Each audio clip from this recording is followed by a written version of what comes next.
போன மேட்ச்ல பாகிஸ்தான் இந்தியா கிட்ட கிரவுண்ட்லயும் சரி, மேட்ச்லயும் சரி நல்லா அடி வாங்கிட்டாங்க. அதே மாரி இந்த தடவையும் பாகிஸ்தான் அடிச்சு தோப்போமா? இந்த ஒரு கேள்வி தாங்க நம்ம எல்லார் மனசுலயும் ஓடிக்கிட்டு இருக்கு. ஏன்னா இன்னைக்கு சூப்பர் 4ல நம்ம இந்தியா பாகிஸ்தான் கூட வந்து மோதப்போறோம். இன்னைக்கு மேட்ச்ல என்ன நடக்க போகுது அப்படின்ற ஆர்வம் தான் ரொம்ப அதிகமா இருக்குங்க. ஏன்னா போன மேட்ச்ல கொஞ்சம் நஞ்ச பஞ்சாயத்தா, கை குடுக்கலன்னு ஒரு பஞ்சாயத்து, எக்கச்சக்கமான பஞ்சாயத்து. அதனால இன்னைக்கு என்ன நடக்க போகுது அப்படின்றத பொறுத்து வந்து பார்த்தா தாங்க வந்து தெரியும். ஆனா நம்ம இந்தியா பாகிஸ்தான் கூட வின் பண்ணோம் அப்படின்னா, நம்ம ஃபர்ஸ்ட் பேட்டிங் பண்ணோம்னு வச்சுக்கோங்களேன், எப்படியாவது ஒரு 170 ரன்னுக்கு மேல வந்து எடுத்துடணுங்க. அந்த மாரி எடுத்துட்டோம் அப்படின்னா, நம்ம ஈஸியா பாகிஸ்தான வந்து வீழ்த்திறலாம். இல்ல ரொம்ப ஸ்கோர் கம்மியாயிருச்சு அப்படின்னா, கஷ்டமா போயிருங்க.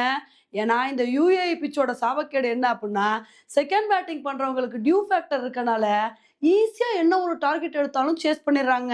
அதனால நம்ம ஃபர்ஸ்ட் பேட்டிங் பண்ணோம் அப்படின்னா, நல்ல ஒரு பேட்டிங் பெர்ஃபார்மன்ஸ குடுத்து, எப்படியாவது நல்ல ஒரு ஸ்கோர எடுத்தே தீரணும். ஏன்னா ஸ்ரீலங்கா வெர்சஸ் பங்களாதேஷ் மேட்ச்ல என்ன ஆச்சுன்னு சொல்லிட்டு நம்மளே பார்த்தோம். ஸ்ரீலங்கா நல்ல ஒரு டார்கெட்ட தான் எடுத்தாங்க.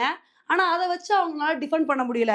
இத சொன்ன உடனே ஒரு சில பேர் கேட்கலாம். இந்தியா மட்டும் ஓமன் கிட்ட நல்ல பெர்ஃபார்மன்ஸ குடுத்தாங்களா?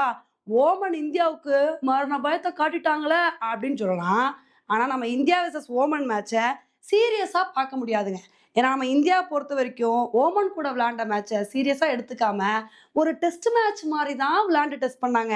ஏன்னா பேட்டிங்ல சூரியகுமார் யாதவ் கடைசி வரைக்கும் பேட்டிங் பண்ண வரவே இல்ல. பவுலிங்ல பும்ரா இல்ல, வருண் சக்கரவர்த்தி இல்ல.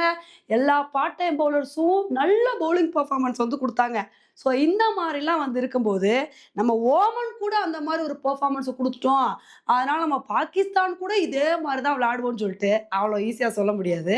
நம்ம இந்தியாவுக்கு தெரியும். ஓமன் கூட எப்படி விளையாடணும், நம்ம பங்காளி பாகிஸ்தான் கூட எப்படி விளையாடணும்னு சொல்லி. பாகிஸ்தான் வந்துட்டா நம்ம அவ்வளோ ஈஸியா விடமாட்டோம். எப்படியும் நல்ல ஒரு பெர்ஃபார்மன்ஸ தான் குடுப்போம். அதனால நல்ல பெர்ஃபார்மன்ஸ குடுத்து நம்ம இந்தியா பாகிஸ்தான திருப்பி அடிக்கணும் அப்படின்றது தான் நம்மளோட ஆசையா வந்திருக்கு. இதே பாகிஸ்தான் ஃபர்ஸ்ட் பேட்டிங் பண்ணாங்க அப்படின்னா, நம்ம நல்ல ஒரு பவுலிங் பெர்ஃபார்மன்ஸ குடுத்து, எப்படியாவது அவங்கள 170 ரன்னுக்குள்ளேயே கண்ட்ரோல் பண்ணிடணுங்க. ஆனா பாகிஸ்தானுக்கு இப்ப இருக்கிற மிடில் ஆர்டர் பிரச்சனைக்கு, நம்ம பாகிஸ்தான கண்ட்ரோல் பண்ணணும் அப்படின்ற அவசியமே இல்ல. பாகிஸ்தானோட டாப் ஆர்டர் விக்கெட் எடுத்தா மட்டும் போதும். அவங்களே அடுத்தடுத்து நடைய கட்டிட்டு கிளம்பிருவாங்க. அப்படிதான் இப்ப பாகிஸ்தானோட நிலைமை வந்து இருக்கு. ஆனா சொல்ல முடியாதுங்க. பாகிஸ்தான பொறுத்தவரைக்கும் வெறியோட இருப்பாங்க. சும்மாவே இந்தியா கிட்ட தோத்தா அவ்ளோ காண்டாவாங்க.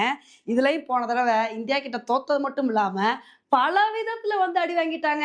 இதுலயும் இன்னைக்கு நடக்க போற மேட்ச்லயும் ஆன்டி பைக்ராட் தான் வந்து மேட்ச் ரெஃப்ரியா வந்து இருக்காரு. இதனால வந்து பாகிஸ்தான் செம்ம காண்ட்ல வந்து இருப்பாங்க. எப்படியாவது இந்தியாவ வந்து அடிக்கணும்.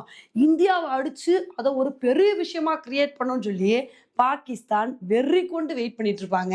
இன்னைக்கு என்ன பண்றாங்க அப்படின்றத வந்து பார்க்கலாம். ஓகே ஃப்ரெண்ட்ஸ், இன்னைக்கு நடக்க போற இந்தியா வெர்சஸ் பாகிஸ்தான் மேட்ச்ல யாரு ஜெயிப்பா அப்படின்ற உங்களோட கருத்த என்னோட கமெண்ட் செக்ஷன்ல போடுங்க.